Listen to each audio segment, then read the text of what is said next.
Hello दोस्तों, welcome back to the channel. आज हम डिस्कस करेंगे लुइस रैनिस फेई फ्रेमवर्क, जो एक फेमस डुअल सेक्टर मॉडल है इन डेवलपमेंट इकोनॉमिक्स। ये मॉडल एक्सप्लेन करता है कैसे डेवलपिंग कंट्रीज का ग्रोथ और इंडस्ट्रियलाइजेशन प्रोग्रेस होता है, स्पेशली लेबर ट्रांजिशन के through. Overview of Lewis Ranis Fei framework. Lewis Ranis Fei model का मेन आइडिया ये है, एक डेवलपिंग कंट्री में दो सेक्टर्स होते हैं, ट्रेडिशनल सेक्टर एग्रीकल्चर किसान और farming, modern sector industry factories और सर्विसेज। एग्रीकल्चर सेक्टर में सरप्लस लेबर होता है, मतलब जो एक्स्ट्रा लेबर है उसे शिफ्ट किया जा सकता है इंडस्ट्रियल सेक्टर में विदाउट रिड्यूसिंग एग्रीकल्चरल आउटपुट। इस लेबर ट्रांजिशन से इंडस्ट्रियल ग्रोथ और प्रोडक्टिविटी बढ़ती हैं। Key strategies for progress according to LRF. LRF framework के अकॉर्डिंग कुछ स्ट्रैटेजीज को असेंशियल फॉर अनहिंडर्ड प्रोग्रेस माना गया है। A capital accumulation. Industrial growth के लिए ज़रूरी है इन्वेस्टमेंट इन मशीन्स, टेक्नोलॉजी और इंफ्रास्ट्रक्चर। जब लेबर एग्रीकल्चर से इंडस्ट्री में शिफ्ट होता है तो मॉडर्न सेक्टर को सपोर्ट करने के लिए कैपिटल का होना मस्ट है।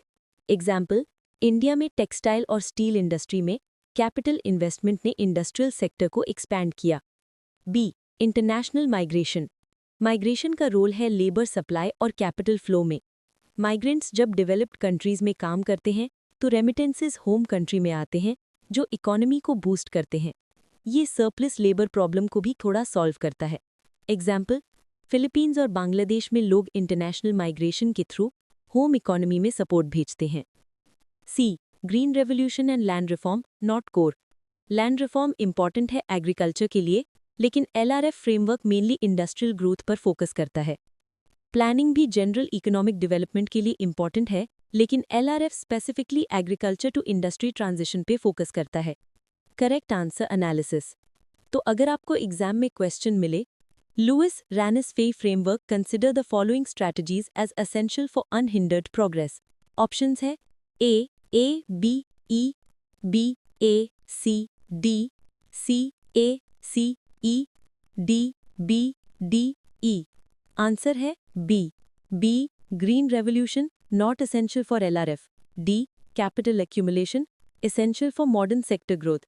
ई international migration supports labor shift and remittances.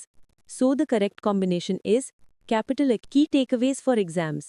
Remember, for exams, LRF is equal to dual sector model, agriculture to industry, focus is equal to surplus labor transfer and industrial growth. Essential strategies is equal to capital accumulation and international migration. Agriculture focus strategies जैसे land reform, green revolution, minor या not main focus.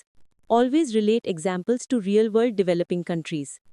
तो दोस्तों, ये था detailed explanation of Lewis Ranis Fei framework और essential strategies for development. अगर आपको helpful लगा तो लाइक, शेयर और सब्सक्राइब करना मत भूलना।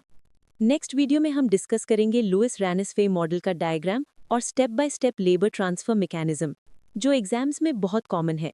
Thanks for watching. मिलते हैं नेक्स्ट वीडियो में।